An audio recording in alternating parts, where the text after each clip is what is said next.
Before we get into all this, I just want to get your reaction to this game. Complete disgust. As far as I'm concerned, it's an absolute embarrassment. And we can look at it and say Boston just had a bad night. But the reality is they're completely outclassed. They look like a JV team compared to a pro team, not a varsity team, but a pro team in the Cleveland Cavaliers. We all know that LeBron James is the best player in the world. We understand that. We get that. But Kevin Love with his 21 points, 4 of 9 shooting from three-point range. Kyrie Irving plays 33 minutes, drops 23. The Cleveland Cavaliers are walking around laughing at every turn, completely and utterly embarrassing the Boston Celtics to the point where the MVP of the game shouldn't be any of them. It should actually be Isaiah Thomas for being smart enough not to come out for the second half because of that right hip strain. The fact of the matter is, why subject yourself to such an atrocity, which is exactly what this was. It has me looking at every GM in the league, wondering why somebody couldn't do something to make themselves competitive before the trading deadline, primarily teams within the Eastern Conference, obviously, but I'm thinking about Golden State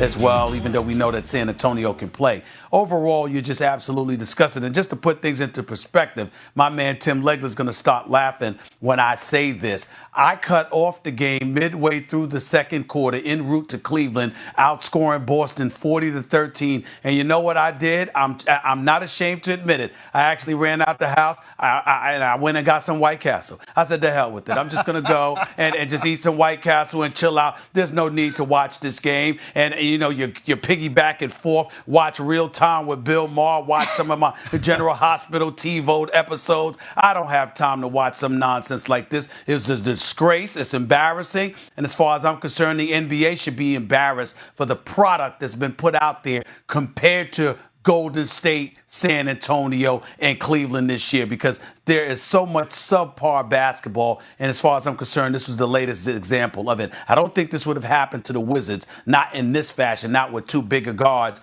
But nevertheless, the fact that the Boston Celtics are the #1 seed and look this atrocious speaks to the discrepancy in talent and the discrepancy in the balance of power in this conference. There's no question in my mind about it. You know, Stephen A., I was wondering when I was watching the game as well, if during halftime somebody let LeBron know that he was not a finalist for the NBA MVP award. And I was wondering if he even knew about it out there on the court. But what was your reaction when you saw that he's not even a finalist? So he deserves it, as far as I'm concerned, and that has nothing to do with his skill set. We all know that he's the best player in the world. We understand that. But when you talk about the most valuable player for a season, you have to take a potpourri of things into consideration. When you look at Russell Westbrook and James Harden, you're talking about dudes that played 80 games. You're talking about dudes that rarely, if ever, took a rest. Now, obviously, LeBron James is considerably wiser than everyone else that plays against him in this league because he's been to 6 NBA Finals, and we respect that. But nobody's questioning his talent nor his greatness. It's just about this reality. Part of being a league MVP is you coming to work every day, making sure that you're ascending as the season progresses, as opposed to going on flagrant roller coaster rides, which the Cleveland Cavaliers went on. Tim Legler can speak to that even more adroitly than I can. He watched this team throughout the year, and even though we all knew they were going to the finals, they were a bit haphazard defensively. They had to work some things out. They weren't always as fluid as you would like them to be. And since LeBron James is the leader and he prides himself on being the leader, thereby responsible for the troops and how they perform around him, then he has some culpability that he has to shoulder when they don't look as sublime as you would like them to look. So again, he's the best player in the world. He's the greatest player in the world. There's nobody to dispute that. And he's probably going to show it throughout this postseason. But it doesn't take away from the fact that throughout from November through mid-April, the Cleveland Cavaliers had its moments when it was on a roller coaster ride.